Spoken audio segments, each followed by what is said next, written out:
warahmatullahi wabarakatuh. Para sejawat dan semua yang ada di sini, baik dokter, bidan, dan perawat. Ini adalah webinar pertama mungkin yang diselenggarakan oleh Perinasia, dan kami berusaha akan melakukan secara rutin webinar ini dengan 2 pembicara, nanti diambil dari 1 dokter dari kebidanan, 1 dokter anak. Untuk yang pertama ini,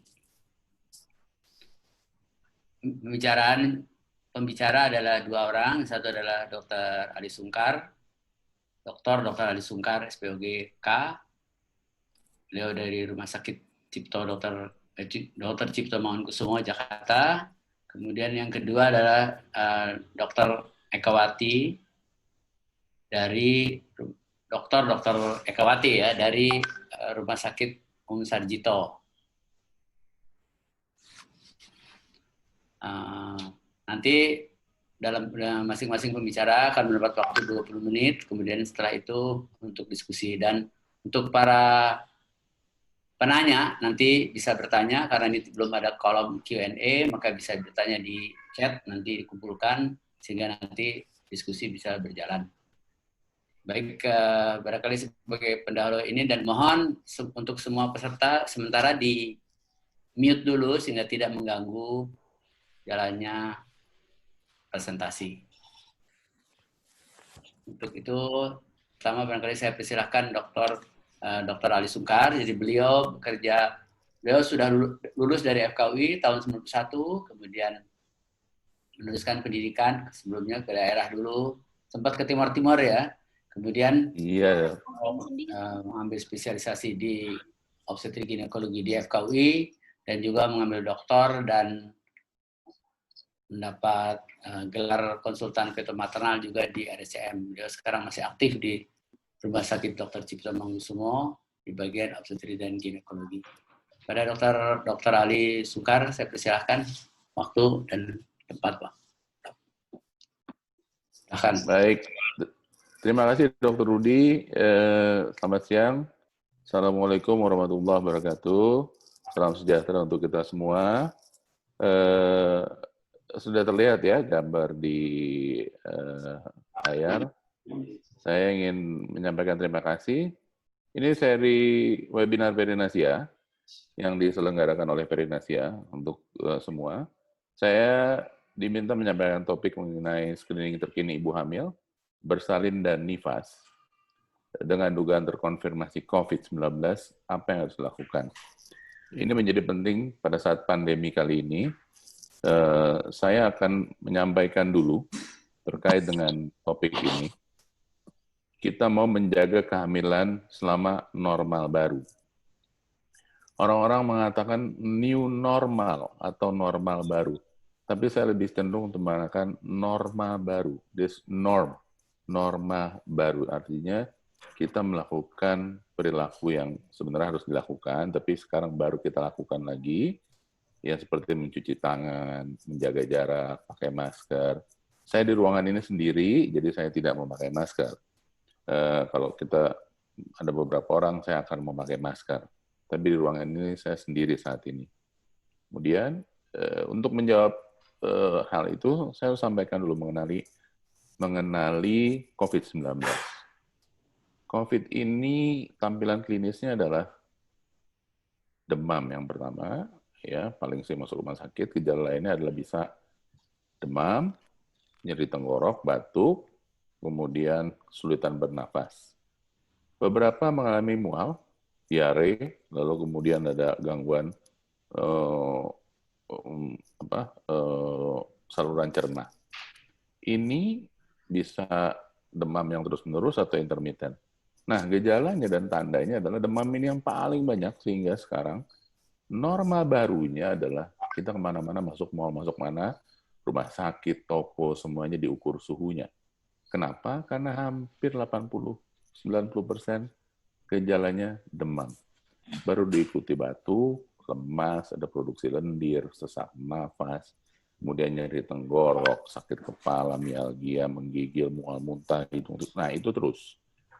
80% dari semua yang terinfeksi, itu gejalanya ringan sampai sedang, termasuk kasus yang non-pneumonia ataupun yang pneumonia. 13,8% ada gejala berat. Ini yang perlu perawatan rumah sakit, 6%-nya bakal mendapat perawatan intensif atau masuk rumah sakit. Ya, ini yang harus kita waspadai. Kalau kasus semakin banyak, ininya makin banyak. Infeksi bisa asimptomatik, iya, pada yang ringan biasanya tidak bergejala, baru kemudian bergejala. Lanjutan ini adalah seperti ini. Kalau kita lihat nanti hubungannya sama laboratorium atau screening mau melihat apa?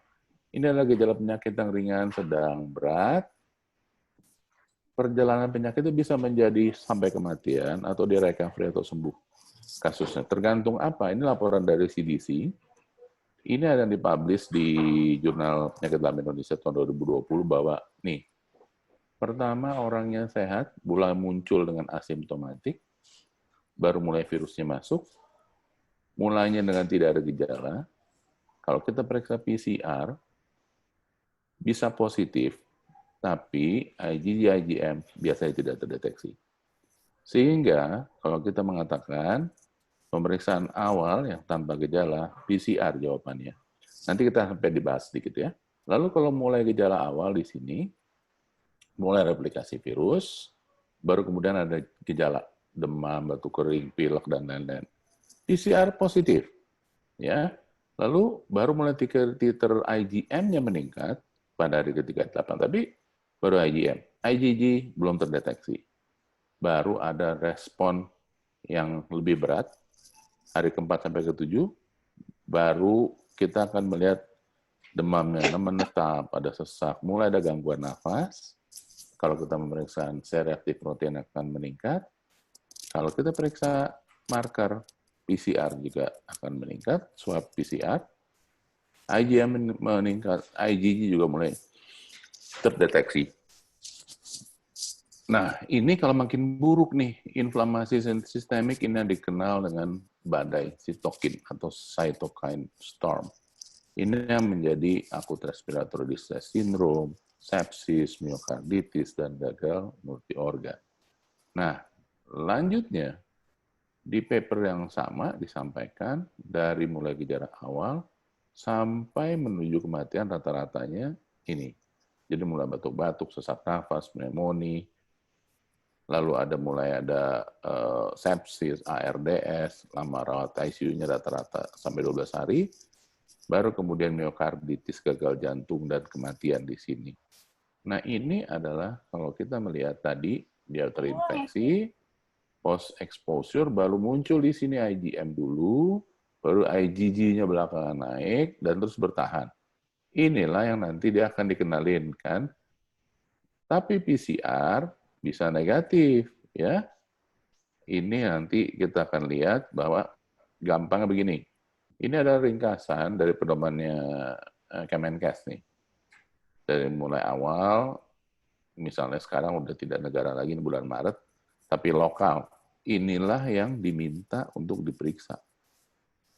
Rapid test PCR, RT-PCR, baru kemudian hari pertama sampai ke-14, ini yang diperiksa. Kalau kita lanjut, ini adalah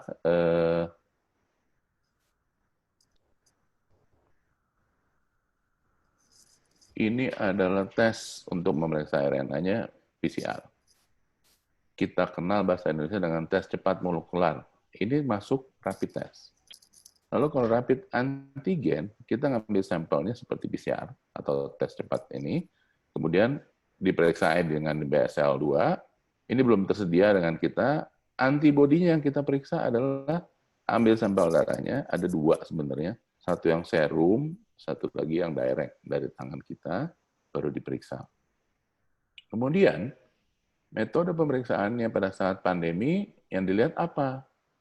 Yang metodenya molekular, ngambilnya dengan swab, nah dia bisa ngelihat tuh, yang ngambil harus pakai cover semua tuh, nggak boleh kita karena ngambilnya direct, kita mesti pakai cover semuanya. Kalau ngambil serologi sebenarnya yang penting face shield, sarung tangan, scrub, yang diambil darahnya. Kalau yang swab ini 2, ya, mau antigen atau tes cepat molekuler, ini diperiksa harus full cover. Yang ini standarnya teknologi laboratorium bisa ya. Waktunya biasanya 15-20 menit, 1 jam, baru kita periksa. Ini yang diperiksa antigen antibodinya. Tapi kalau kita periksa PCR yang molekular, biasanya yang PCR bisa 6 jam, tergantung mesinnya. Ya, ini bisa kapan aja dikerjakan untuk mendeteksi adanya RNA tadi yang kita periksa. Ya, baru kemudian lanjutannya untuk COVID spesifik, tapi biasanya tidak sensitif, mesti dilihat, dipastikan adanya kita bilang ada SARS atau COVID-2 yang kita kenal dengan COVID-19. Nah, kemudian untuk negatif diperiksa 2 sampel, makanya kenapa harus diperiksa 2 kali, termasuk kalau kita bilang udah nggak ada virusnya, kita tidak bisa lihat. Tapi hati-hati kalau kita bisa pecahan dari RNA masih bisa positif tuh. Kalau ada selang 2 hari baru kita bilang negatif hasilnya, kita mengatakan tidak ada COVID-19.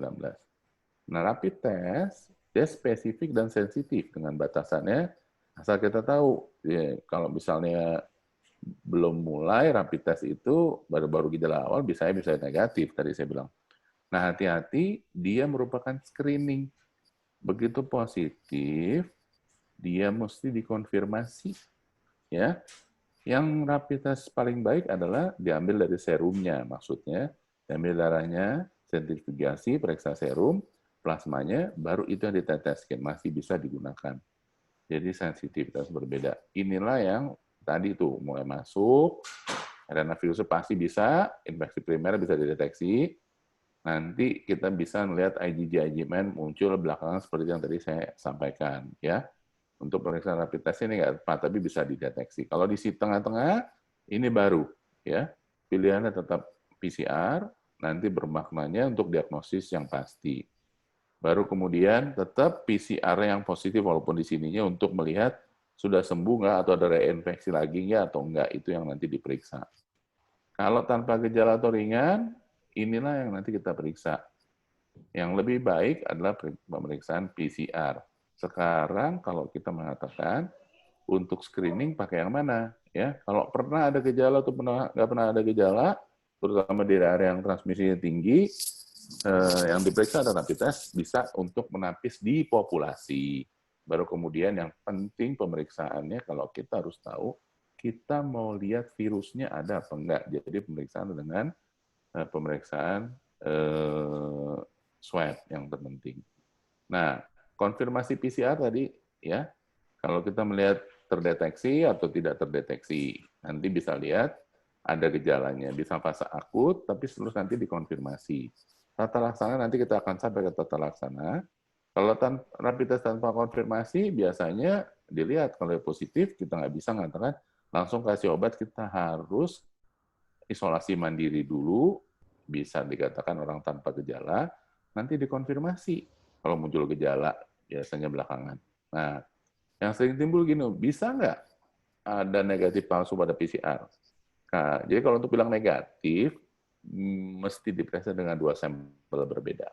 Kalau negatif palsu pada rapid test, kalau ngambil nggak tepat, itu dikatakan bisa negatif palsu. Maka harus waktunya, kapan demamnya munculnya. Kalau udah diulang 2 kali, negatif berarti udah aman belum pertanyaannya? Belum terinfeksi, iya. Tapi dia nggak punya kekebalan. Kalau IgG-nya positif, nggak, dengan grafik tadi dia udah ada kekebalan. Jadi harus hati-hati.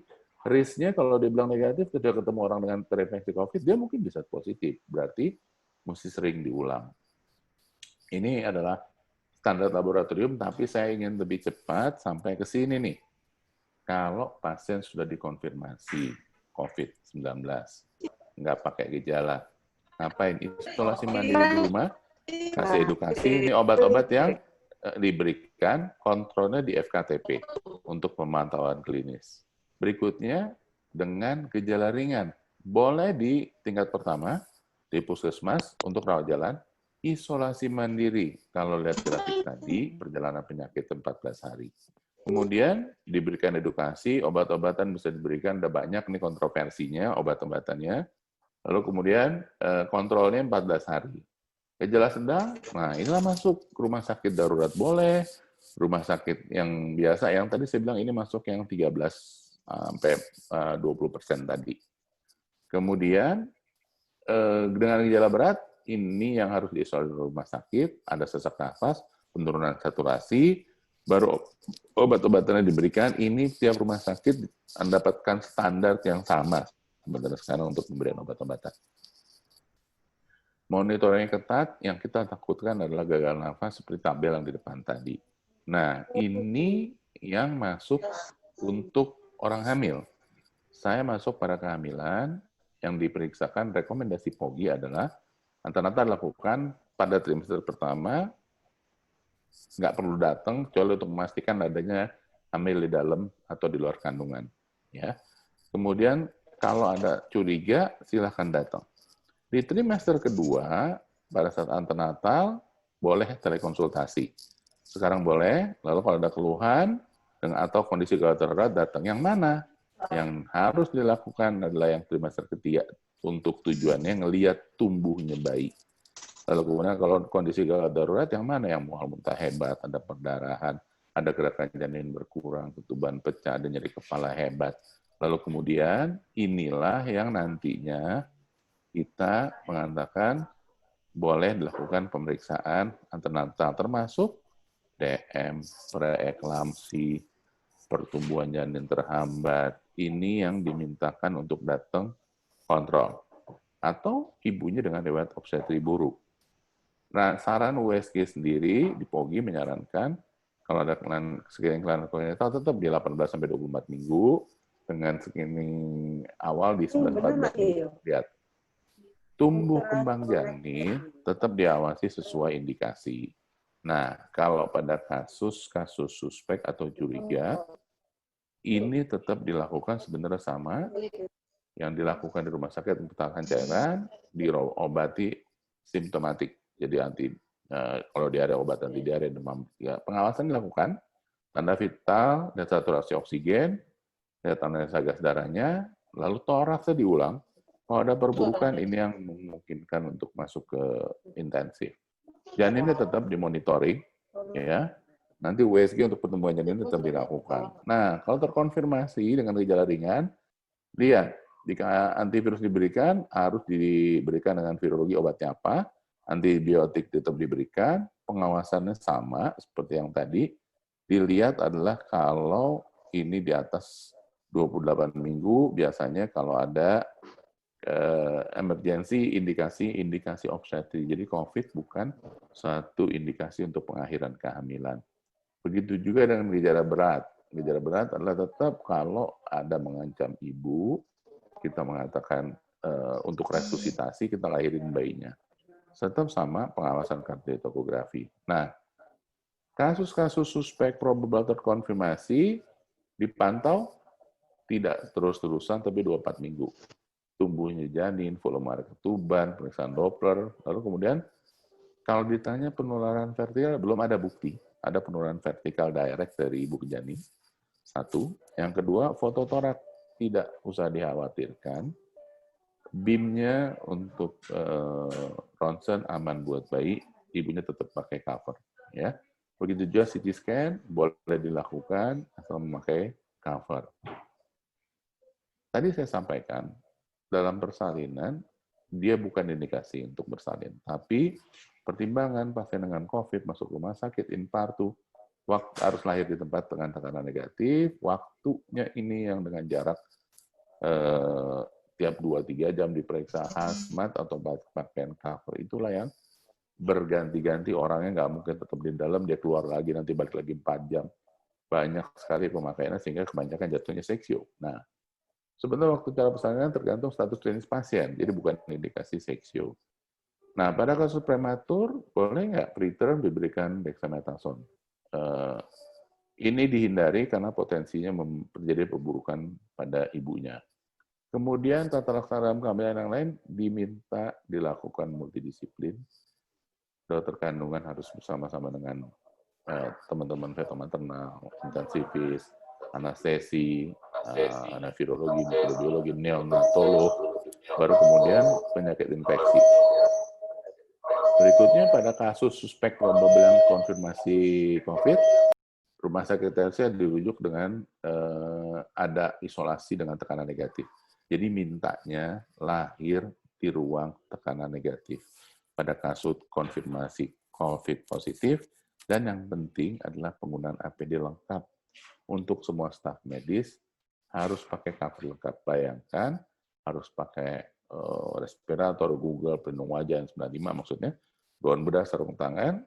Kalau dia harus periksa berkali-kali pada orang yang infartu, kecuali infartu udah bukan lengkap, lain lagi ya. Kalau tidak tersedia, maka diisolasi kamar sendiri, dipastikan dengan pasien dengan infeksi COVID yang lain yang sudah dikonfirmasi. Ini risikonya kalau ternyata dia negatif, dia kemungkinan ketularan nih kalau digabung ya. Kemudian waktunya kalau bisa seater mungkin, kecuali ada indikasi obstetri. Ya, kalau berhasil terlaksana, nanti terus sampai cukup bulan. Ya, kalau kritis, perburukan, bisa mendapatkan kematian janin, atau mortalitas ibu dan bayi, ini harus dipertimbangkan dilahirkan. Kemudian kalau peritoneum tadi sudah sampaikan tidak diberikan kortikosteroid. Kalau kita mindahin orang dari satu tempat ke tempat yang lain pada saat yang sekarang, kita tidak mau petugas kesehatan tertular, jadi covernya harus lengkap. Pergerakan harus menggunakan masker N95, lalu kemudian ruang isolasinya harus cukup.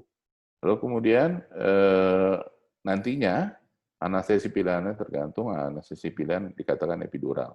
Nah, plasenta sampai saat ini dianggap limbah biohazard, sehingga tetap dimusnahkan atau dibuang pada pasien dengan positif COVID-19. Nah, transmisi vertikal yang paling cepat di Cina ada yang 30 jam setelah lahir, kemudian waktu Februari kemarin, positif sebelum melahirkan, nggak jelas gimana, tapi intinya dia tertular setelah lahir. Sehingga pada ibu yang lahirnya dengan ibu COVID, lahirin bayi, bayinya harus temporary separated. Nanti kita bahas. Ya, pencegahannya gimana? Sekarang itu adalah pada ibu hamil diminta untuk sering mencuci tangan, lalu batasi aktivitas di luar. Pada saat sekarang nih, pandemi, kalau bisa tidak ketemu orang yang terinfeksi, tempat-tempat ramai kita minta dihindarkan, suhu tubuh secara terus dimonitor, ya. Kalau meningkat segera beritahu dokternya. Kalau lewat perjalanan ke daerah-daerah yang mempunyai angka COVID tertinggi, harus isolasi dulu 14 hari. Kalau di Cina, usulin nanti yang ibu konfirmasi juga memiliki status, diobservasi dulu untuk tidak disusui, ya. Tapi ASI-nya sebenarnya bisa diberikan. Namun belum ada yang membuktikan adanya infeksi direct. Nah, bayi baru lahir gimana? Kan sampai sekarang yang dibuktikan adalah adanya aerosol atau di udara. Kemudian dia bukan berterbangan, tapi dia dari proyektilnya, batuknya itu yang menyebabkan penularan. Nah, tidak dianjurkan lagi kalau ngelahirin bayi dengan terkonfirmasi positif, segera potong tali pusat, pisahin bayinya selama 2 minggu, diisolasi, dan diberikan susu dengan tidak langsung dari ibunya, ya. Lalu pompa ASI, lalu kemudian disampaikan. Ini untuk neonatal juga harus sama. Kalau kita tahu pasiennya positif, neonatologis juga harus memakai hal yang sama. Jadi memakai Google, masker N95, lalu kemudian pakai sarung tangan, pakai baju hazmat, ya, suruh cover. Nah, ini yang dimintakan pada bayi-bayi dengan ibu positif, lahir dipisahkan temporary, ya. Nanti kontroversinya begini nih, ada banyak yang mengatakan kalau nggak ada gejala boleh nggak disusuin langsung, asal dengan cover yang cukup, ya. Baru kemudian didorong untuk memberikan ASI, walaupun ASI nanti dipompakan, diberikan. Jadi ibu tetap dipompakan untuk memberikan ASI-nya. Di era new norma baru, tadi semua antenatal care dibatasi jumlah dan waktunya, ya. Screening COVID semua pasien yang akan bersalin atau melakukan operasi seksio berencana ataupun emergensi dilakukan screening COVID-19. Kenapa? Karena kita tidak mau ibunya nanti menularkan ke bayi satu, yang kedua di ruang operasi akan membuat klaster baru. Lalu fasilitas ruang tunggu di rumah sakit tetap mengacu kepada physical distancing dan menggunakan masker menjadi wajib. Proteksi untuk alat pelindung diri itu yang lebih penting, terutama di poliklinik. Biasanya teman-teman menjadi lalai pada satu poliklinik. Ya, di poliklinik apa? Tetap menggunakan masker, tutup mata, goggles atau face shield, topi, dan gaun, sarung tangan. Kalau di beberapa rumah sakit memberi batas dengan kaca mika gitu ya. Proteksi harus sama, terutama di klinik. Kunjungan antenatal minimal 4 kali, bisa boleh bekerja atau di work from home masih boleh pada yang hamil normal. Istirahat cukup tempat istirahat dan menyusui yang baik. Saya rasa ini yang dapat saya sampaikan kepada teman-teman. Dr. Rudi, saya rasa ini. Terima kasih atas perhatiannya. Billahi taufiq wal hidayah. Assalamualaikum warahmatullahi wabarakatuh.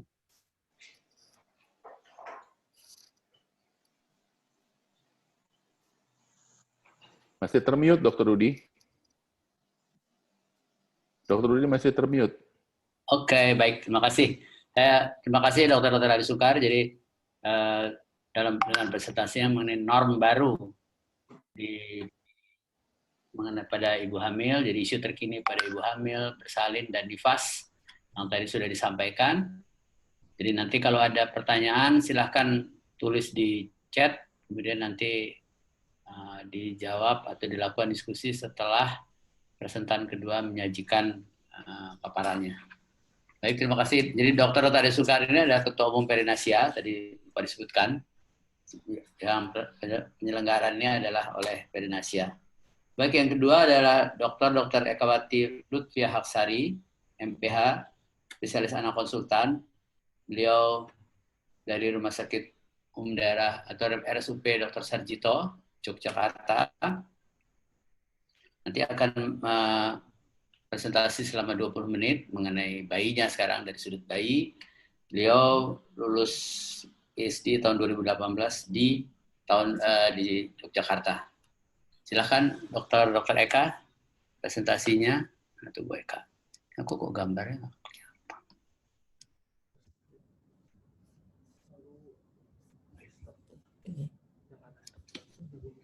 Ya Bu Eka, silakan. Terima kasih Dr. Rudi. Saya akan, apakah gambarnya kelihatan, Dr. Rudi?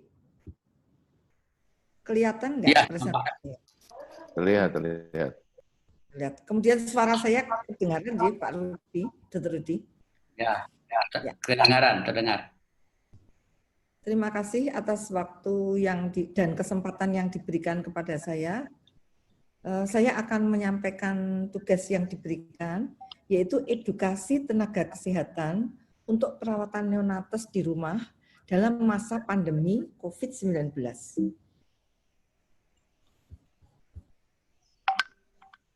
Ya, saya akan menyampaikan tentang latar belakang, kemudian perawatan bayi baru lahir di rumah berdasarkan panduan klinis praktis sepulang dari rumah sakit.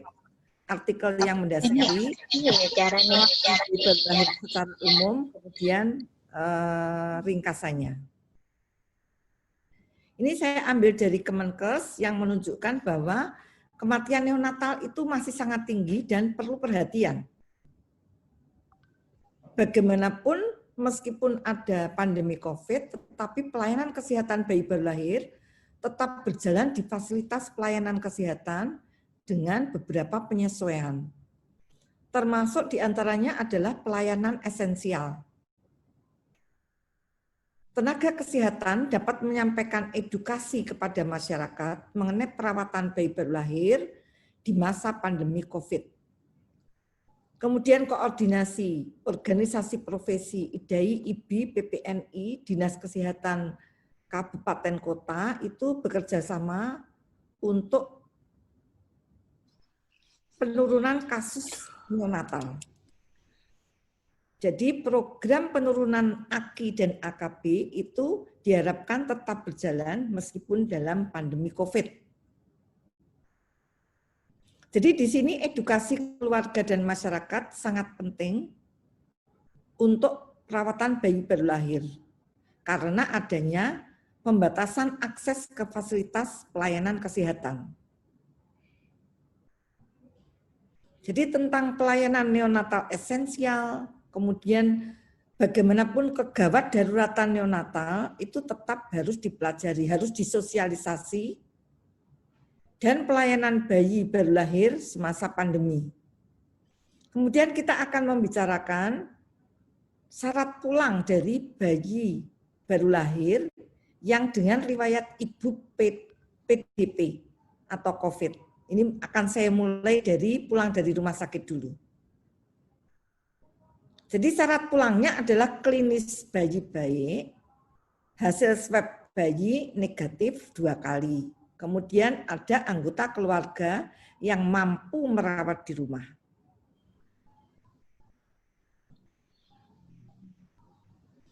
Perawatan bayi baru lahir setelah pulang itu secara umum itu sama dengan perawatan secara umum.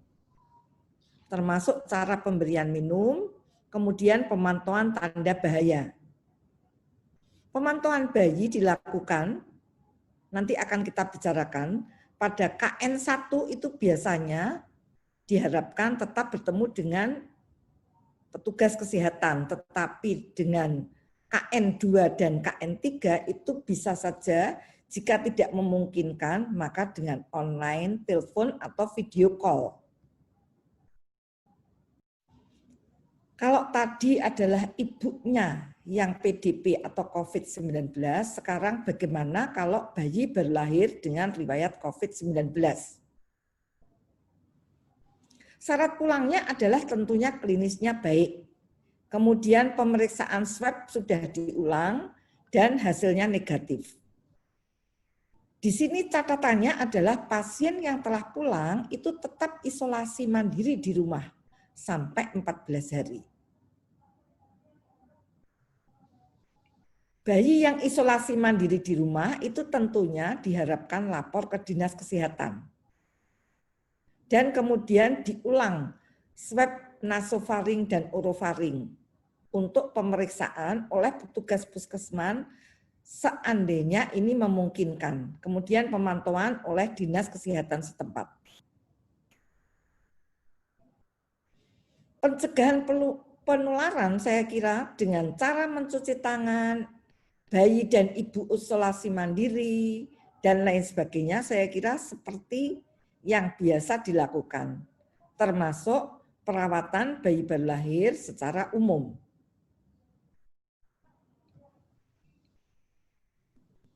Bagi ibu yang menyusui, maka membersihkan payudara, mencuci tangan sebelum dan sesudah menyentuh bayi dan pompa ASI. Ibu menggunakan masker bedah. Jadi nanti akan kita bicarakan ada masker bedah, ada masker yang non medis. Kemudian mencuci wadah dan pompa ASI setelah digunakan. Seandainya ibu sakit tetapi sudah boleh pulang dari rumah sakit, maka diberikan ASI perah dan ini akan diberikan oleh pendamping yang sehat. Jadi jika ibu terpisah dari bayi, maka wadah ASI yang dianjurkan adalah dari gelas, ditandai dengan jelas, dan ini terpisah dari lainnya.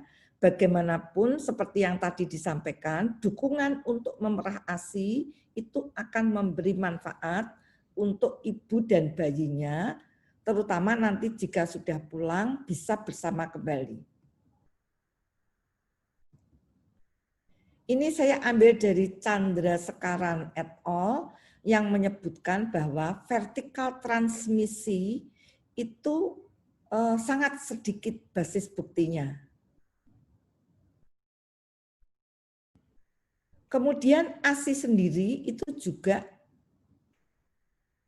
sangat sedikit atau tidak ada bukti bahwa dia bisa menularkan virus COVID-19. Sehingga dari UI dan kawan-kawan menyebutkan bahwa kalau mode yang lama itu disampaikan pemisahan ibu dan bayi pada setiap ibu yang COVID-19, kemudian diberikan susu formula, tetapi pada bukti-bukti baru, CDC 2020 menyebutkan bahwa pentingnya kontak ibu bayi, memberikan ASI, dan segera bonding, dan kalau ibunya hasilnya negatif, maka segera rawat gabung dan menyusu langsung. Rekomendasi dari WHO 2020 menyebutkan bahwa tidak terdeteksi sampai saat ini sehingga tidak ada alasan untuk menghindari atau menghentikan ASI. Ini beberapa artikel juga menyampaikan bahwa sampel ASI negatif dari COVID-19. Tidak terbukti transmisi, itu dari CDC. Kemudian pelayanan laktasi tetap diteruskan. Kemudian dari yang menyebutkan sampai saat ini tidak ada bukti terdeteksinya viral nucleic acid di dalam ASI dari ibu yang terinfeksi COVID-19.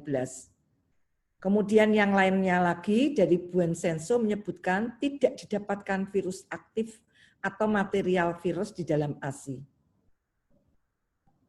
Salvatore menyebutkan bahwa luaran dari neonates yang ibunya COVID-19 itu disebutkan bahwa kecil kemungkinannya tertular jika tindakan pencegahan dilakukan, kemudian pemberian ASI tetap diberikan. WHO juga menyebutkan bahwa kontak erat dan awal itu akan membantu bayi tumbuh dengan baik. Ibu dengan COVID-19 itu dapat menyusui jika higien pernafasan dan masker, cuci tangan, dan bersihkan permukaan yang terkait. Ini tentunya kalau ibunya hasilnya sudah negatif dan mematuhi aturan-aturan yang ketat. Seandainya ibu itu sakit dan tidak mampu untuk menyusui, maka diberikan ASI perah atau donor ASI yang dipasteurisasi. WHO menyebutkan bahwa tidak cukup bukti yang menyebutkan bahwa susu formula mempunyai efek protektif sebaik ASI yang diberikan kepada bayinya. Karena CDC juga menyebutkan bahwa ASI adalah sumber nutrisi yang terbaik. Kalau perlu diberikan donor ASI. Dan tentunya dengan cuci tangan, hand sanitizer, ASI perah dengan pompa ataupun manual, dan sekali lagi adalah pendamping yang sehat. Sekarang perawatan bayi secara lahir di rumah secara umum. Jadi seperti tadi disampaikan, Kemenkes menyampaikan bahwa pelayanan neonatal esensial itu tetap dilakukan, meskipun ada batasan-batasan tertentu. Tetap diberikan ASI eksklusif dan memantau adanya tanda bahaya.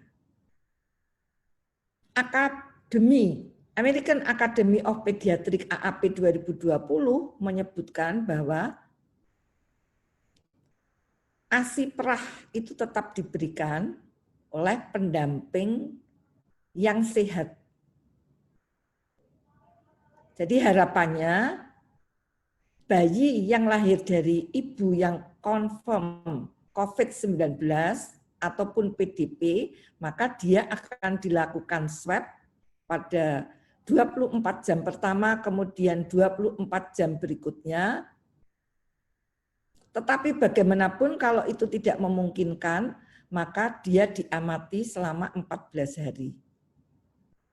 Bagaimanapun disebutkan bahwa pada saat pulang, maka sesuai dengan kriteria rumah sakit, maka dia rawat gabung dengan ibunya di rumah dengan jarak 2 meter, yaitu pada saat ibu sudah tidak ada gejala. Beberapa artikel menyebutkan bahwa ibu yang mempunyai bayi pada saat pandemi ini merasa cemas dan merasa sendirian dengan adanya banyaknya aturan-aturan. Di satu sisi yang lain, rekomendasi dari WHO menyebutkan bahwa sebaiknya pelayanan postnatal itu diteruskan sampai dengan bayi berusia 6 minggu, tetapi jika perlu dengan kunjungan rumah. Kemudian ASI eksklusif diteruskan sampai dengan 6 bulan. Sehingga tentunya dengan batasan-batasan tadi akan meningkatkan jumlah risiko komplikasi morbiditas dan mortalitas selama hamil, persalinan, dan pasca neonatal, sehingga petugas kesehatan perlu menjaga pelayanan esensial yang aman sehingga ibu dan bayinya sehat dan selamat. Ini dari Kementerian Kesehatan menyampaikan gerakan masyarakat hidup sehat dengan makan dengan gizi yang seimbang, kemudian olahraga, cuci tangan, kebersihan lingkungan, kemudian tidak merokok. Dianjurkan juga tetap menggunakan pedoman buku KIA, di mana pada buku KIA itu didapatkan kunjungan neonatal 1, 2, dan 3. Jadi selama masa neonatal itu kalau bisa tetap dilakukan. Kecuali pada keadaan tertentu, maka bisa memakai online pada kunjungan yang kedua dan ketiga. Jadi kedua itu pada 3-7 hari. Kemudian yang ketiga itu pada neonatal lanjut. Dalam buku KIA yang harus dipantau juga adalah tanda bahaya pada bayi baru lahir. Kemudian Kementerian Kesehatan dalam pemantauan bayi muda 0-2 bulan itu juga mempunyai manajemen terpadu bayi muda, yaitu yang merupakan bagian dari manajemen terpadu bayi sakit yang secara sederhana akan memantau dan ini akan diberi pembelajaran pada kader termasuk kepada ibunya dengan cara-cara yang sangat sederhana. Ada beberapa item, tetapi mungkin salah satu contohnya adalah memeriksa kemungkinan penyakit sangat berat atau infeksi bakteri. Jadi di sini akan kita lihat bukan diagnosis, tetapi kalau klasifikasinya merah, maka dia harus segera dibawa ke petugas kesehatan. Kalau itu kuning, maka itu infeksi bakteri lokal yang bisa diamati dan diobati setempat 1-2 hari, sedangkan kalau klasifikasinya hijau, maka kemungkinan bukan infeksi. Saya kira cara-cara sederhana untuk pembelajaran keluarga di rumah harus ditingkatkan. Kemudian perawatan bayi sehat di rumah adalah ibu cuci tangan sebelum dan sesudah memegang bayi, payudara dalam keadaan yang selalu bersih, dan jika memakai peralatan minum, mungkin karena memakai ASI perah, maka harus bersih dan kering. Pada waktu di rumah, maka dukungan pada ibu itu sangat diperlukan. Bantuan dari ayah untuk ikut membantu mendukung ibu tetap memberikan ASI itu juga sangat diperlukan.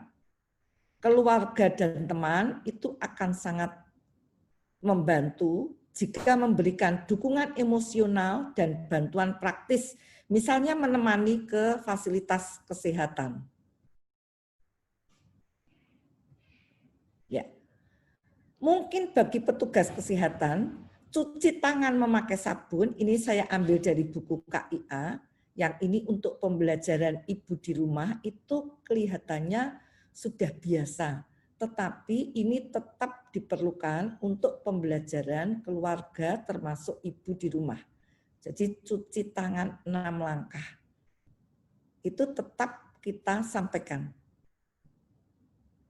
Kemudian yang lain lagi adalah cara menyusui yang benar.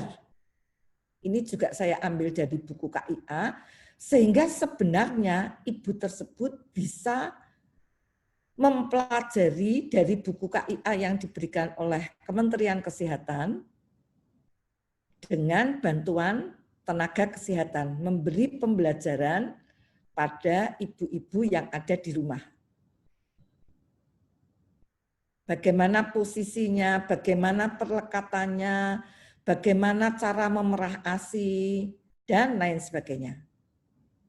Beberapa hal yang tidak boleh dilakukan adalah membuang ASI pertama yang keluar, yaitu kolostrum. Kemudian membersihkan, tadi kalau kita menyampaikan membersihkan payudara, itu maksudnya dengan air yang bersih. Jadi tidak dengan alkohol ataupun iodium povidone. Jadi ini juga ada di buku KIA. Bagaimana sekarang dengan kebiasaan, bukan hanya di tempat kita, tetapi juga di negara-negara maju, bahwa jika ada bayi baru lahir, maka biasanya akan ada kunjungan kakek, nenek, atau keluarga. Maka CDC menyampaikan bahwa ini sebaiknya ditunda. Kunjungannya dengan online atau video call. Atau jika tidak memungkinkan, maka kontak sesingkat mungkin atau dengan memberikan foto. Jadi ini sesuatu hal yang kelihatannya sederhana tetapi masih banyak dilakukan dan harus disampaikan oleh nakes ke keluarga. Kemudian perawatan bayi sehat di rumah sesuai aturan kunjungan neonatal tadi sudah disampaikan, atau jika perlu petugas kesehatan yang berkunjung ke rumah.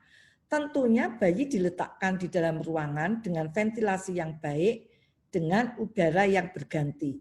Jika ibu tidak sehat, maka diberi jarak 2 meter, kalau perlu dengan sekat, dan ibu memakai masker bedah. Jadi di sini bukan memakai masker yang kain biasa. Kemudian jika diperlukan, pompa ASI yang dibersihkan dengan ketat. Sehabis bepergian, maka mandi atau ganti baju. Yang tidak boleh dilakukan adalah dekat orang sakit di rumah, orang yang sedang sakit yang ada di rumah, meskipun sudah memakai masker. Kemudian satu hal, kebiasaan tradisional biasanya menyelenggarakan. Jadi di sini disebutkan tidak menyelenggarakan pesta ataupun mungkin kenduri dengan adanya bayi baru lahir. Dan ini ada di dalam CDC 2020. Sekarang bagaimana kalau ASI perah, maka membersihkan kit pompa ASI, meskipun mungkin bagi nakes adalah suatu hal yang biasa, tetapi pembelajaran untuk keluarga di rumah suatu hal yang sangat penting, karena sisa-sisa ASI jika tidak dibersihkan dengan baik, bisa menumbuhkan kuman. Jadi sebelum digunakan, maka tangan harus dicuci dulu dengan air dan sabun selama 20 detik. Periksa dan rangkai kit pompa yang bersih. Jika selang usang, maka diganti dengan baru. Kemudian bersihkan pengatur pompa, tombol untuk menyalakan, bagian atas pompa, dan lain sebagainya. Sesudah pemakaian, maka simpanlah ASI dengan aman, diberi wadah atau segel kantong jika dia memakai plastik, diberi tanggal dan jam, simpan di kulkas atau freezer atau cooler bag tergantung kondisi, kemudian bersihkan seluruh permukaan pompa yang baru saja dipakai seperti yang tadi disampaikan. Jadi lepaskan selang pompa, cuci dengan air mengalir, ditaruh di dalam bak pencuci. Jadi di sini disebutkan tidak boleh dilakukan menaruh bagian-bagian pompa di wastafel. Ada dua macam cara membersihkan kit pompa ASI, dengan manual ataupun dengan wash disher. Jadi sekali lagi tidak menempatkan langsung pada wastafel. Kemudian dibersihkan dengan sabun dan air hangat. Setelah selesai disikat dan pembilasan yang dengan air mengalir, syukur kalau ada air hangat, maka keringkan di bawah udara hangat, letakkan alat-alat tersebut di bawah kain bersih. Jadi tidak dikeringkan dengan dilap. Jadi ini suatu hal yang harus diperhatikan. Kalau misalnya itu memakai wash disher atau mesin pencuci piring, maka bersihkan bagian-bagian pompa yang aman, letakkan bagian-bagian kecil di dalam keranjang yang ada tutupnya atau laundry bag, kemudian tambahkan sabun dan air panas, keringkan dengan alat, kemudian setelah keluarkan dari mesin cuci selalu dengan tangan yang bersih yang sudah kita mencuci tangan, sekali lagi letakkan di atas kain dan tidak dikeringkan dengan lap, jadi dibiarkan kering dengan sendirinya. Kemudian lakukan sanitasi peralatan pompa minimal 1 kali sehari, bisa dengan penguapan, air mendidih atau setting sanitasi kalau itu di dishwasher. Kemudian disimpan setelah kering. Disimpan bersih dan terlindungi. Ya. Jadi sekali lagi, mungkin bagi nakes ini bukan hal yang penting, tetapi bagi keluarga pembelajaran ini sangat berguna dan penting. Jadi secara umum cuci tangan dengan sabun, kemudian jaga kebersihan tangan, memakai hand sanitizer, ada jaga jarak, makan makanan yang bergizi, menghindari kerumunan, kemudian yang tidak boleh dilakukan adalah menyentuh mata, hidung, mulut dengan tangan yang tidak bersih, pergi ke tempat keramaian yang mungkin bukan emergensi. Jadi ini saya kira mungkin juga sama. Jadi cuci tangan, tutup hidung dan mulut, tinggal di rumah, makan yang sehat, kemudian keluar rumah kalau bukan karena emergensi atau ke fasilitas kesehatan sebaiknya dihindari. Kemudian tadi memegang wajah juga dihindari, termasuk tunda kunjungan tamu. Memakai masker itu juga suatu hal yang perlu kita sampaikan. Jadi oleh petugas kesehatan ke keluarga juga perlu kita sampaikan, karena yang dianjurkan adalah menutupi hidung, mulut sampai dengan dagu. Dan ini banyak yang kita dapatkan di lapangan adalah tidak menutupi hidung atau hanya menggantung saja, tidak menutupi sampai dengan dagu. Atau yang sering kita temukan adalah digantungkan di leher. Jadi itu sesuatu hal yang tidak baik untuk dilakukan, termasuk tidak dianjurkan juga untuk memberikan masker pada bayi di bawah usia 2 tahun karena keamanannya.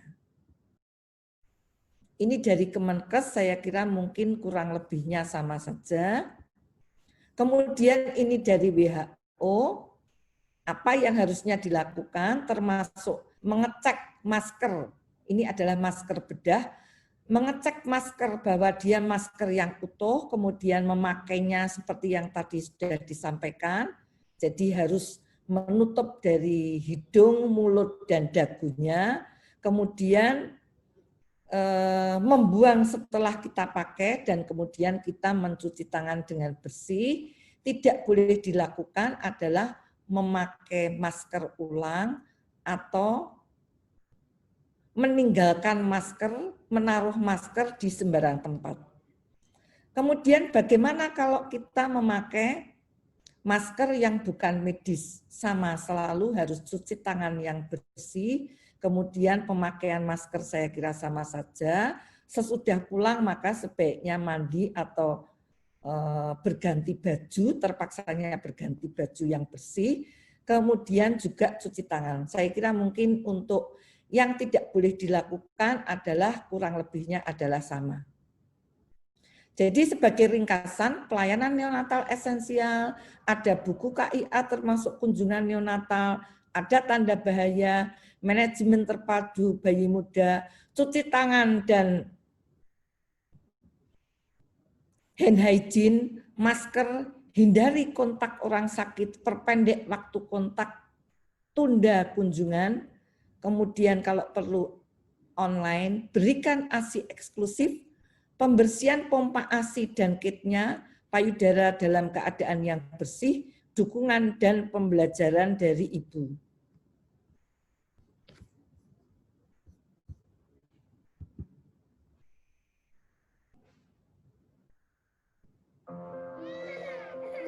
WHO recommends that all women should be supported to breastfeed.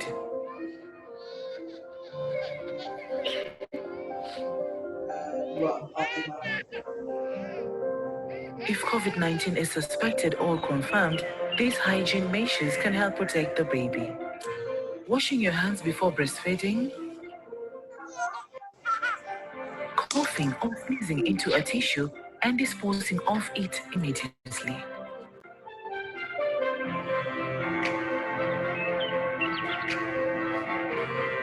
Cleaning and disinfecting surfaces you have touched. Wearing a mask where possible. If a mask is not available, WHO still recommends breastfeeding, as benefits outweigh the potential risk of transmitting the virus.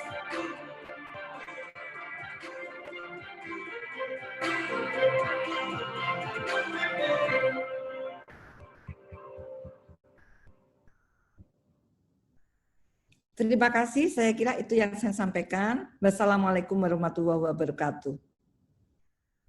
Waalaikumsalam warahmatullahi wabarakatuh. Terima kasih, Dr. Eka. Jadi, tadi sudah disampaikan oleh pembicara pertama mengenai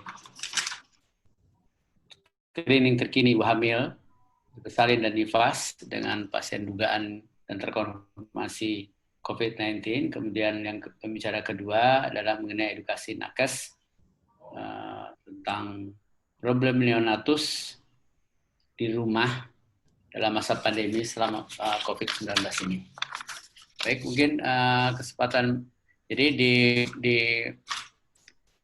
Dr. Ali Sungkar atau pembicara pertama, yang penting harus dilakukan nakes itu barangkali nomor satu lah tetap menjaga kehamilan selama norma baru, jadi kembali bekerja, hamil normal, kemudian gejala dan pemeriksaan yang sudah dianjurkan, baik itu PCR, kemudian rapid test, kemudian tata laksana tetap, jadi USG tetap, ANC minimal 4 kali, kemudian metode persalinan yang dipilih, lalu penjagaan transmisi, jadi tetap perlindungan diri dan hand hygiene, istirahat yang cukup, dan mungkin nanti setelah bayinya lahir, di mana tempat menyusui. Lalu pembicara kedua, Dr. Eka, itu mengenai edukasi nakes tadi adalah tetap ya, ASI selalu yang terbaik. Lalu setelah bayi lahir, setelah bayi sampai di rumah, maka problem dari bayi adalah kontak dengan baik dengan orang diduga sakit apapun, batuk pilek dan lain-lain. Kemudian kenduri, katanya tadi sudah di garis bawahi mengenai kenduri, jangan lakukan. Bahkan kunjungan kakek dan nenek pun sebaiknya ditunda. Sekarang dengan mekanisme baru ada video call, ada Zoom, dan lain-lain, mungkin itu bisa online. Ya. Lalu juga diterangkan mengenai penggunaan alat pelindung diri. Ada spesial dibahas mengenai masker, atau ya masker, tipe-tipe masker yang dipakai, dan jangan yang kain, kemudian cara cuci tangan yang baik dan benar. Itu sebagai ringkasannya barangkali. Kemudian saya lihat pertanyaan yang di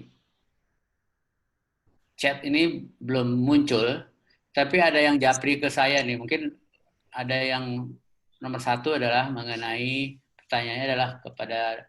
Jadi menurut saya kalau misalnya tidak menulis chat, bisa siapa yang akan bertanya supaya raise hand, kemudian nanti dipersilahkan oleh saya atau oleh pembicara untuk mengajukan pertanyaan langsung ya.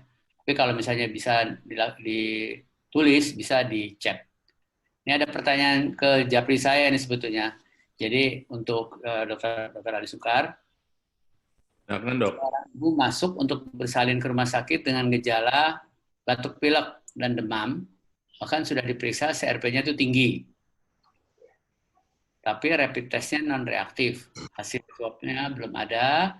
Apa yang harus kita lakukan? Apakah akan dianggap pasien suspek atau apa? Kemudian bagaimana dengan bayinya? Apakah bayinya juga dianggap tersangka COVID? Itu untuk pembicara pertama. Kemudian untuk yang pembicara kedua, untuk Bu Eka, apakah alat pompa ASI itu bisa dibersihkan dengan UV sterilizer? Mungkin itu pertanyaan Japri ke saya. Lalu itu mungkin bisa dijawab oleh Dr. Sungkar, kemudian nanti Bu Eka ya. Silakan. Baik, terima kasih Dr. Rudi pertanyaannya. Saya ingin menjawab bahwa pertama adalah kalau ibunya dengan gejala batuk pilek, hasil rapid testnya negatif, tapi dengan CRP-nya tinggi, apakah pasien dinyatakan sebagai COVID atau suspek, dan bagaimana dengan bayinya? Jadi kalau di kita, di protokol, kalau ada rapid testnya negatif, tapi dengan ada gejala klinis, biasanya ada konfirmasinya. Salah satu yang lebih gampang memeriksa adalah memeriksa limfosit. Kalau limfositnya rendah, jadi kalau kita periksa aja div count-nya. Div count-nya, kalau dia hasil div count-nya juga rendah, curiga boleh. Jadi kalau bisa meriksa CRP, kenapa nggak meriksa limfosit juga gitu ya? Diperiksa. Lalu kalau kita masih curiga, kita menunggu hasil swab, tadi kan bisa 6 jam. Perlakuannya, ini contoh di rumah sakit yang jelas di Jakarta, hasil datang, kita kerjakan swab belum datang, tapi misalnya udah keburu mau lahiran, dia dipisahkan di ruang sendiri, walaupun buat isolasi, ditolongnya di sana sendiri, dengan petugas yang memakai perlindungan jelas, bayinya dipisah dulu, sampai nanti dibuktikan ibunya negatif, baru boleh digabung. Tadi udah diingat sama Dr. Eka juga, ASI tetap diberikan, tapi bukan berarti boleh digabung langsung kalau ibunya positif. Tadi ada paper yang saya sampaikan kontroversinya, asal gunakan masker dan lain-lain boleh, tapi untuk keamanan karena tidak ada dibuktikan vertical transmisi gitu. Demikian Dr. Rudi. Baik, terima kasih. Kemudian untuk Bu Eka, tadi ada mengenai tata laksana bayinya, apakah dianggap sebagai COVID? Dan kemudian yang kedua mengenai sterilisasi dari boxnya, dari tempat pompa ASI-nya. Silakan Bu Eka. Untuk bayinya, saya kira seperti yang disampaikan Dr. Ali Sungkar, kita lihat dulu ibunya. Jadi kalau ibunya memang dia suspek COVID, maka kita berlakukan PPK yang sesuai dengan bayi yang lahir dari ibu dengan suspek COVID. Saya kira itu. Kalau misalnya meragukan, maka diatur seperti itu dulu, kemudian nanti menunggu hasil. Tetapi tadi kalau disampaikan bahwa CRP-nya tinggi, bagaimanapun kita ingat bahwa mungkin saja yang kita pikirkan adalah ibu dengan infeksi sehingga, tetapi bukan dari COVID, tetapi dengan memikirkan bahwa early onset sepsis, saya kira mungkin itu.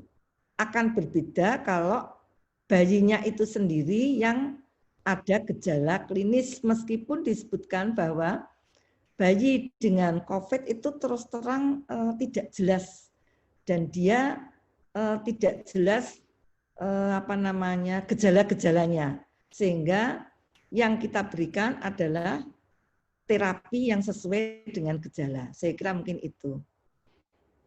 Ya. Kemudian untuk tadi tentang yang ASI, saya kira kalau kita menduga ibunya COVID, maka seperti yang tadi disampaikan bahwa apalagi kalau ibunya itu tampak sakit, maka ini ditaruh di ruang isolasi, tetapi selalu kita sampaikan bahwa ada pendamping dari keluarga yang sehat.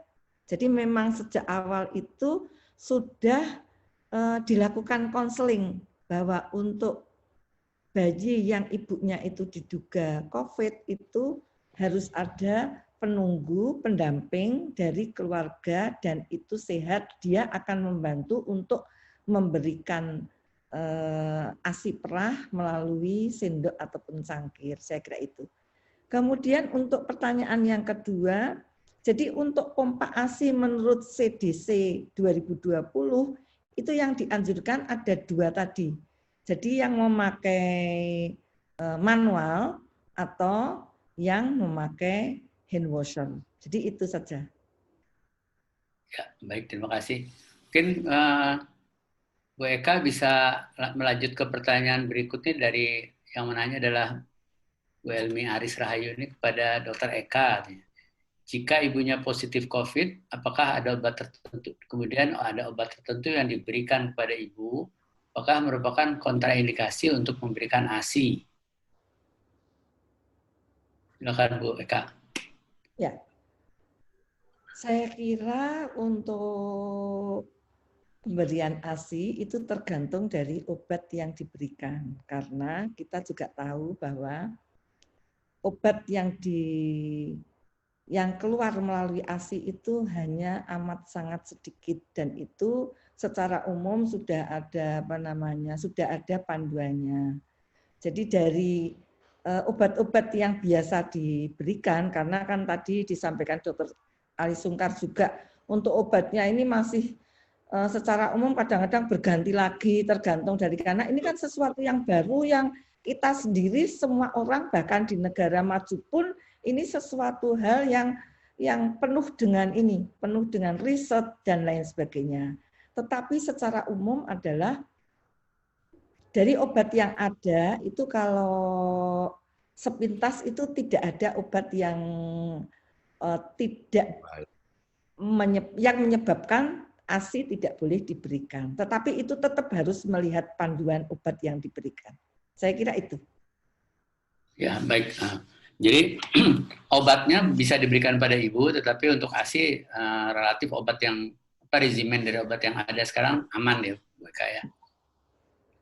Baik, terima kasih Dr. Eka. Ini kemudian selanjutnya ini mungkin pertanyaannya untuk pembicara pertama. Jadi dari Surabaya nih ya. Jadi, Ibu Nora, apa kabar Bu Nora? Kemudian screening persiapan ibu melahirkan secara spontan ataupun seksio untuk saat ini idealnya menggunakan pemeriksaan rapid test atau PCR. Pertanyaannya adalah mau PCR atau rapid? Kemudian ya itu mungkin pertanyaan utama. Baik, baik. Terima kasih Dr. Budi, terima kasih Ibu Nora. Jadi begini, kalau ditanya yang terbaik apa? Yang terbaik ada pemeriksaan swab. Pemeriksaan swab ini harus dilakukan. Tapi ini bukan cuma Jakarta, ini ada di daerah. Maksud saya bukan harus ya, tapi yang ada apa? Kalau dikatakan yang terbaik, ya periksalah dengan swab, jadi PCR. Untuk memastikan tidak. Kenapa? Kita juga aman, pasien juga aman. Tapi kayak pertanyaan sebelumnya, kalau nggak ada gimana dok ya? Kita sampaikan rapid itu nggak digunakan kecuali untuk screening di daerah. Jadi beberapa daerah yang kita bisa gunakan, yang endemi, yang high risk, yang penularan tinggi. Tapi kalau kita nggak ada, kita cuma punya rapid nih. Tadi klinis dan pemeriksaan labnya kita bisa screening. Kalau CRP itu semua infeksi atau bukan infeksi, semua inflamasi dia akan meningkat. Jadi kalau orang kejeduk, CRP-nya juga naik. Infeksi, inflamasi itu juga meningkat. Tapi kalau limfosit itu yang paling sensitif di antara gejala untuk pemeriksaan risk COVID. Bisa diperiksa darah, tapi untuk lihat limfosit, diff count, kalau limfosit rendah, curiga, apalagi sampai 4 begitu ya. Sehingga diperiksa neutrophil rasio, NRP-nya. Nah, itu bisa jadi patokan selain pemeriksaan lain klinis. Kalau di darah ada foto paru, kita lihat foto parunya. Sehingga aman nggak? Tadi udah saya sebutkan, foto paru aman. Ini kombinasi. Tapi kalau pertanyaan cuma antara PCR dan rapid, pilihannya adalah PCR. Demikian Dr. Rudi. Baik, terima kasih. Jadi memang ini mengenai yang terbaik tentu sesuai dengan daerah ya, Dr. Ali. Jadi kalau yang nanya dari rumah sakit di Surabaya, barangkali kurang lebih sama dengan Jakarta, jadi bisa disetarakan. Mungkin tadi bahwa PCR adalah yang terbaik kalau bisa ya. Kemudian semua pemeriksaan tentu yang terbaik menurut ada kemampuan daerah masing-masing, itu kearifan lokal lah. Ya. Kemudian ini ada lagi, Dr. Ali, pribadi juga nih. Kalau screening, mana nih, taruh, hilang malah. Kalau screening, Dr. Ali, kalau screening dengan rapid antigen bagaimana? Kalau ada keduanya, apakah ini sama sebetulnya ya? Bila ada keduanya, baiknya dengan rapid antigen atau swab. Mungkin pertanyaannya sama ya tadi ya, Dr. Ali udah. Jadi pertanyaannya adalah, kalau ada dua-duanya, apakah lebih baik antigen rapid? Pertanyaannya begitu soalnya. Dan kapan swabnya? Ya, ini jadi sama kan, swab ini sebenarnya antigen ya? Iya, swabnya kan swab bisa RT-PCR, tapi yang intinya kalau PCR yang mau dilihat adalah PCR kumannya, jadi RNA-nya ada. Kalau dikatakan rapid PCR itu yang 2 macam tadi saya jelaskan di depan. Yang penting kalau kita bilang rapid test itu pemeriksaan antibody, rapid test antibody. Kalau PCR yang bisa rapid cepat tadi. Nah, kalau ditanya mana yang terbaik, PCR, polychain reaction itu untuk mendeteksi. Jadi kalau PCR itu mendeteksi ini barang ada nggak nih, si kumannya ada apa enggak. Tapi kalau antibody yang dideteksi ya pengen antibody. Jadi rapid test ada di 2 juga. Rapid test itu adalah untuk memeriksa antibody. Tapi dia bisa dari darah langsung atau serum. Yang lebih sensitif yang serum. Centrifuge dulu, serumnya diperiksakan untuk memeriksa antigen antibody SARS-CoV-2 itu. Nah, itu yang lebih sensitif. Kalau diperiksa yang terbaik adalah PCR. Kapan periksanya?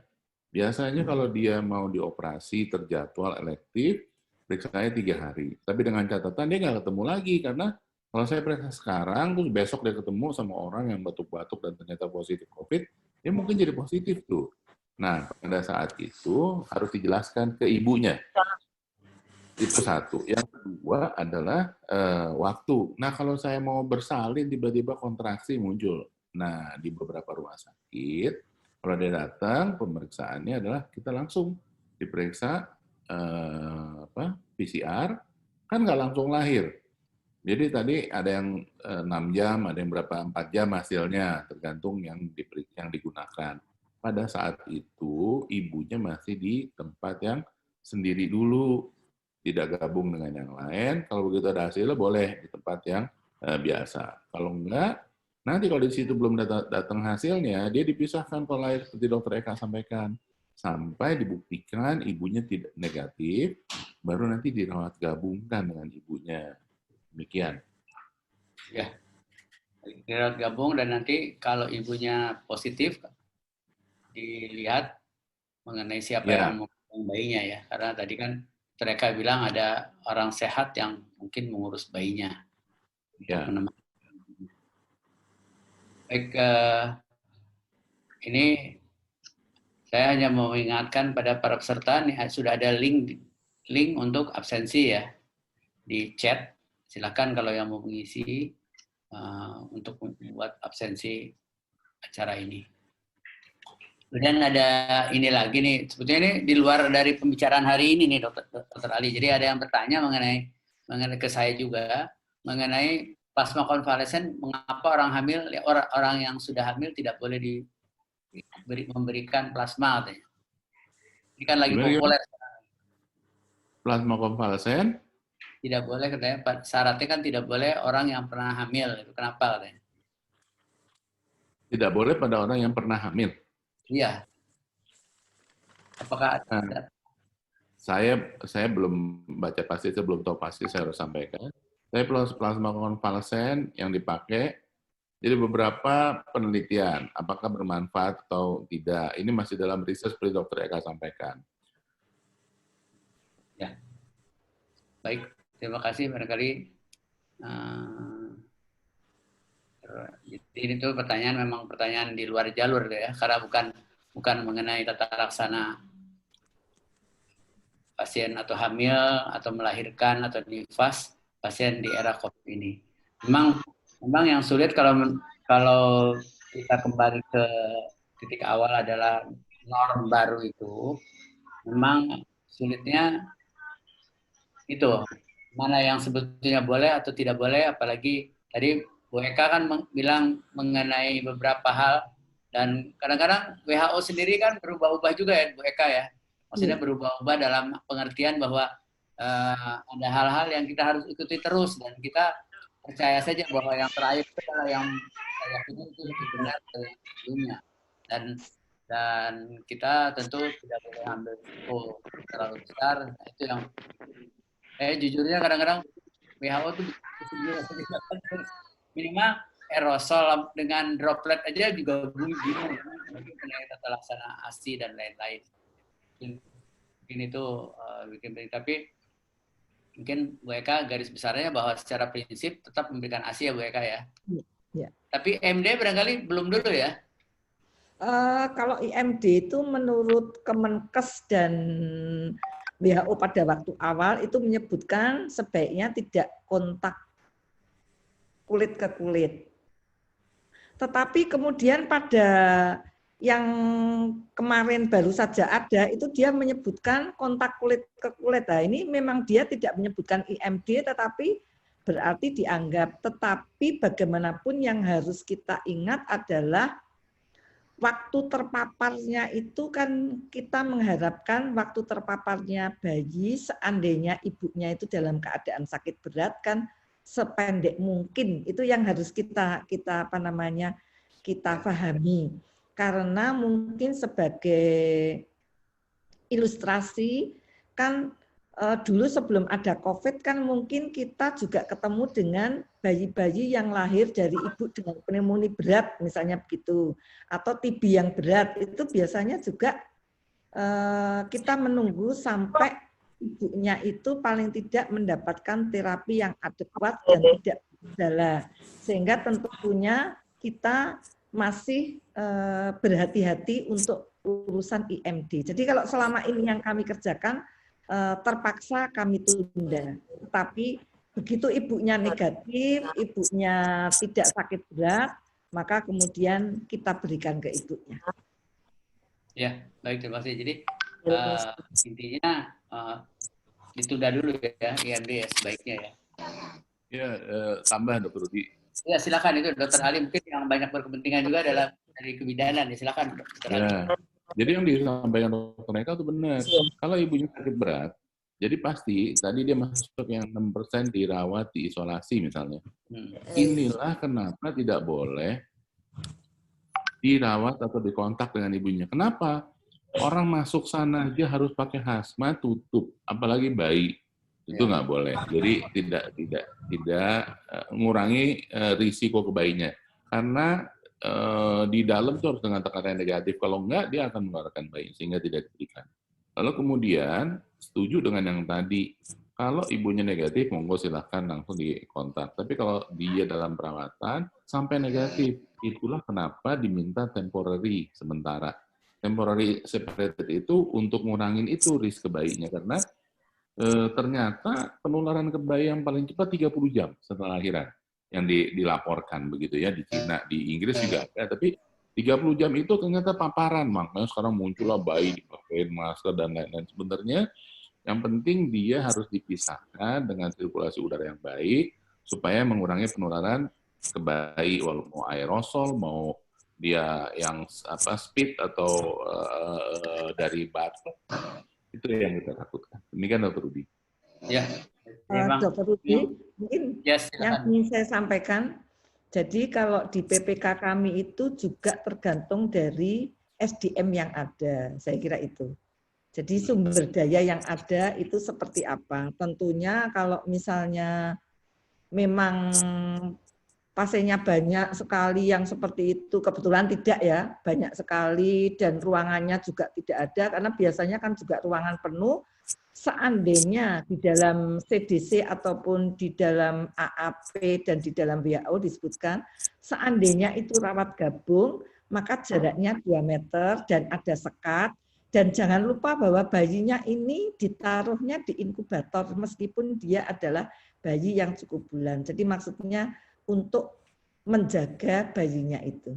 Jadi, terima kasih, Dok. Ya, terima kasih, Dr. Eka. Jadi memang di inkubator lebih baik daripada yang tadi Dr. Ali katakan pakai face shield segala ya. Kan lagi populer itu kan bayi pakai face shield ya. Kelihatannya mungkin untuk menyelamatkan bayi tersebut di inkubator biar dia bernafas sendiri ya tanpa face shield. Banyak tuh kan foto-foto bayi dengan face shield itu. Sampai mau imunisasi bayinya pakai face shield. Ya. Kemudian ini ada juga yang nanya nih Bu Eka, jadi ada pertanyaan pribadi. Katanya ada penelitian bahwa maksudnya pengalaman Dr. Eka, jadi ada bayi katanya bahwa bayi masuk dengan COVID tapi tetap bisa menular kepada si bayi. Dan gejala pertama dari penderita ini dari bayi yang mendapatkan COVID dari ibunya itu adalah dengan diare. Nah, apakah ada pengalaman di tempat WK bayi yang kena COVID dari ibunya gitu loh, kira-kira?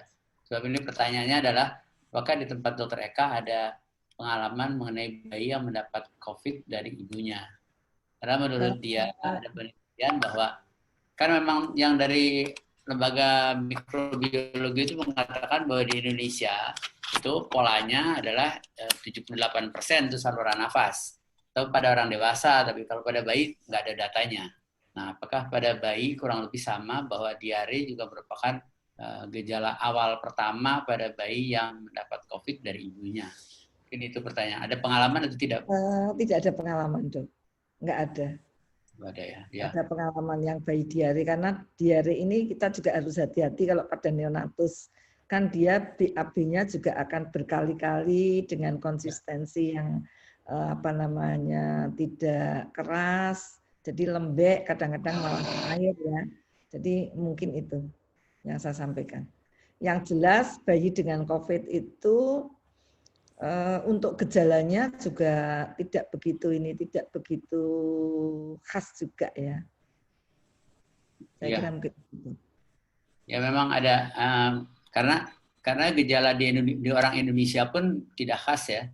Kemarin itu ada saya baca penelitian dari Ekman ya. Atau bukan dari Ekman, dari mikrobiologi klinik bilang bahwa di Indonesia itu yang gejala pernapasannya itu hanya 78%. Sisanya yang non spesifik. Nah, itu yang tapi itu penelitiannya pada anak di atas 4 tahun sampai umur 88 tahun ya. Jadi sampai dewasa 88 tahun, tidak ada penelitian pada neonatus. Memang sulitnya kalau pada bayi baru lahir ya buang airnya memang sering ya. Jadi bukan disebut diare itu kan. Dan kita mungkin harus ada penelitian lagi mungkin barangkali mengenai itu. Baik, kalau Dr. Ali ada pengalaman tidak mengenai bayi yang dapat dari ibunya yang COVID? Maksudnya di RSCM? Belum. Nggak ada pengalaman. Ya. Belum punya, Dok. Ya. Teman-teman anak sebenarnya yang punya pengalaman. Tapi kan biasanya nanti ramainya ke ibunya kan? Iya. Pengalaman tuh kalau ada masalah dengan bayinya kan ibunya yang diserang. Iya, biasa. Tapi belum. Karena kita sekarang kan yang dengan COVID langsung ke Kiara. Jadi tim di Cipto itu, begitu, misalnya saya bukan tim COVID. Tapi tim COVID adalah ada tim lain yang akan nanganin. Nah, dia itu di Kiara. Di Kiara isolasinya juga sendiri, jadi nggak ketemu tuh. Iya. Kan kalau istilahnya yang tadi kan ada merah dengan hijau, tadi yang istilahnya Dokter Eka. Nah, yang paling masalah kan yang oranye kan, yang kuning ini kan, yang gray area. Nanggung. Bisa ke kiri, bisa ke kanan, itu yang problem itu barangkali. Baik tata laksana ibu maupun tata laksana bayi itu yang. Karena kalau jelas merah udah tahu kita, jelas hijau jelas tahu. Maksudnya kalau udah jelas ke Kiara, ya ke Kiara kan. Ya, betul. Baik, mungkin kita masih ada waktu sebentar kali ya sebelum kita tutup. Ada. Tapi ini pertanyaan sudah tidak ada lagi kelihatannya ya. Baik, kalau gitu, mungkin kalau misalnya sudah tidak ada pertanyaan, saya minta nanti baik Dr. Ali maupun Dr. Eka, mungkin ada entah pesan ataupun closing statement dari masing-masing untuk semua tenaga kesehatan dalam menghadapi baik ibu maupun bayi di era pandemi ini. Ya, nomor satu, kita jangan terlalu khawatir. Ya, nomor dua, barangkali ya mengenai APD dan lain. Barangkali itu silakan Dr. Ali dulu. Baik, terima kasih Dr. Rudi. Senang sekali bisa mengisi acara webinar POGI. Saya akan menyampaikan begini. Kita dalam masa pandemi, iya, tapi kita harus tetap melakukan satu kegiatan yang mestinya kita lakukan, iya. Tapi kita harus melakukan proteksi kita. Ternyata penularan COVID bukan di center yang melakukan perawatan pasien-pasien COVID yang lebih banyak. Justru di luar itu, contohnya poliklinik, lalu kemudian kamar ganti, yang juga administrasi rumah sakit terpapar karena kita tidak melakukan proteksi untuk kita sendiri. Harusnya kita melakukan proteksi untuk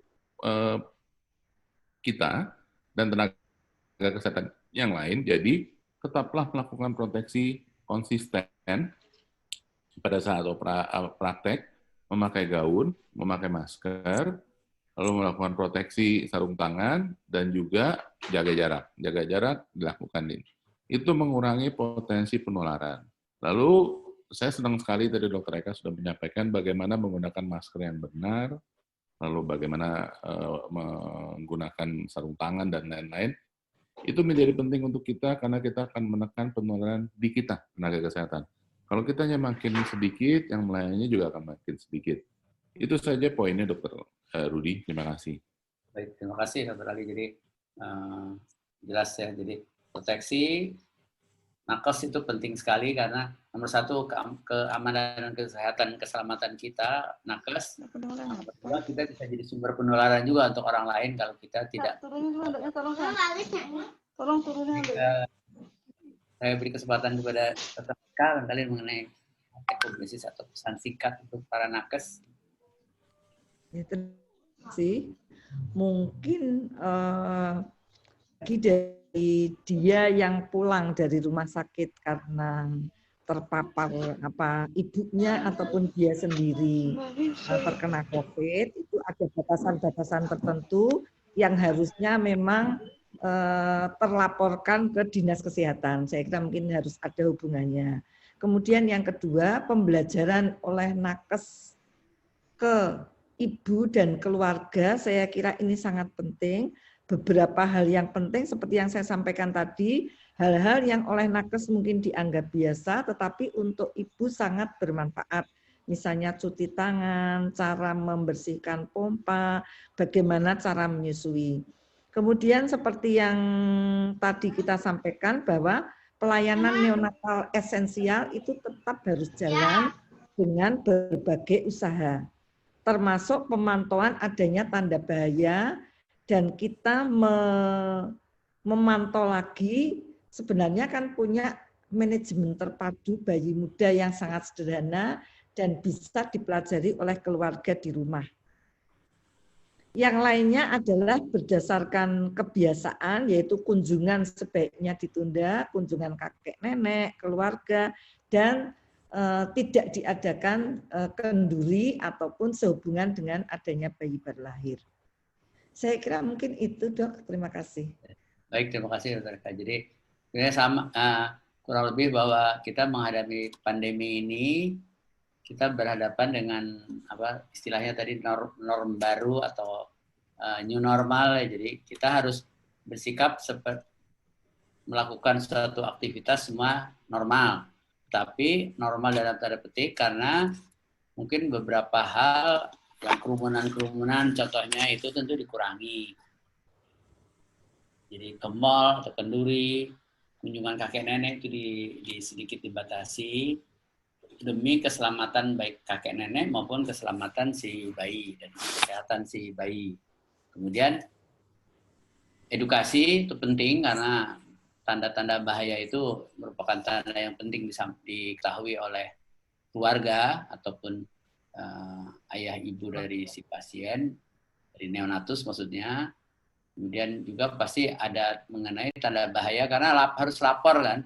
Selama ini kan selalu jadi polemik itu nakes itu merasa tanda petik dibohongi oleh pasien karena dia tidak mengaku sakit dan lain-lainnya. Itu dengan edukasi itu tentu kita berharapkan bahwa keluarga akan lebih terbuka karena ini adalah untuk kepentingan, kalau kita kan Dokter Eka, mas saya dokter anak, jadi terutama kepentingan untuk baik si bayi maupun keluarga yang ada di rumah itu ya. Saya rasa mungkin sudah jelas baik presentasi maupun take home message dari kedua presentan. Saya lihat Dr. Ali Sungkar sedang break, tapi ini saya kembalikan mic ke Sari ya. Terima kasih Dr. Ali Sungkar, terima kasih Dr. Eka yang sudah mengisi acara pertama ini, dan saya kembalikan ke Sari. Silakan Sari. Baik, terima kasih Dr. Rudi, terima kasih juga Dr. Ali dan Dr. Eka. Untuk sertifikat bisa diunduh, nanti kami berikan linknya, bisa diunduh sekitar 3 sampai seminggu dari sekarang. Jadi kami siapkan dulu untuk sertifikat yang hadir, yang tadi sudah mengisi link nama peserta, nanti kami akan sampaikan linknya, bisa diunduh di mana. Baik, terima kasih. Dengan demikian berakhir sudah acara webinar seri 1. Untuk webinar seri kedua akan dilaksanakan tanggal 2 September. Jadi nanti mohon dipantau untuk webinar 2, tanggalnya 1 September jam 1 sampai jam 3 seperti sekarang.